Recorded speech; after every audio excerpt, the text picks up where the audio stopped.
How to add or change a background photo on RedNote app.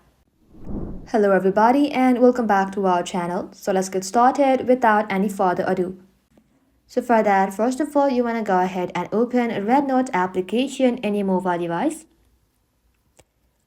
Once you open the RedNote app, you want to go ahead and log into your RedNote account. Now, once you're logged into your account, simply tap on this Me icon at the bottom right corner. Now, once you are inside the profile section, simply tap on Edit Profile button right over here. Now inside here, you'll then be able to find a background photo. Go ahead and tap onto it. Now simply tap on Change Cover, and then it will lead you to your gallery. So from your gallery, go ahead and choose any of the photo that you would like.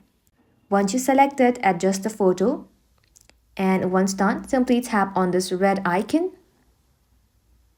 And after that, you'll then be able to see that your background photo is changed. So in order to save it, simply tap on Save right over here. And then tap on Save again.